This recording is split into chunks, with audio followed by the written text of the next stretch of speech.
He didn't die like a warrior, but like a star taking his final bow.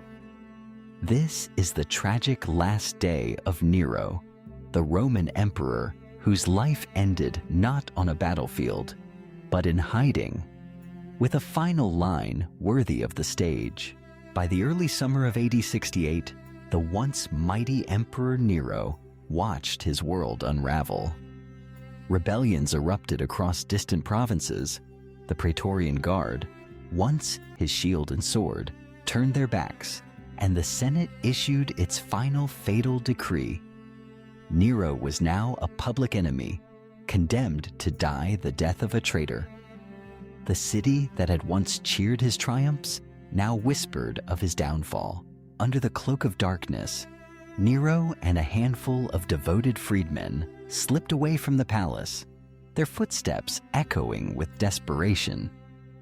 The emperor, who had commanded spectacles and games, was now a hunted fugitive, roaming the outskirts of Rome in search of shelter. Each door he approached was closed to him, each friend paralyzed by fear of imperial retribution. The fate of aiding a fallen ruler was treason, punishable by death. At last, Nero found sanctuary in the villa of a loyal ally. Inside, the atmosphere was tense and heavy, every sound outside a possible sign of approaching soldiers. Soon, confirmation arrived. He was surrounded, and the end was imminent. Stripped of power, dignity, and hope, Nero faced a final choice. The prospect of public humiliation and a torturous execution weighed heavily on him.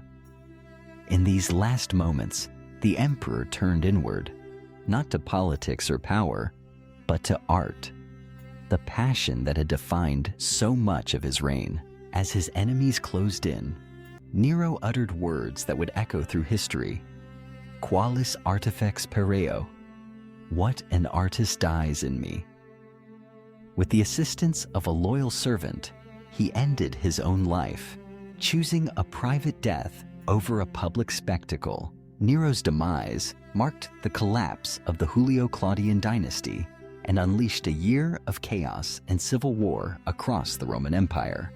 Yet, in the end, he was remembered not just as a tyrant, but as a tragic figure, part ruler, part performer, forever etched in the annals of history.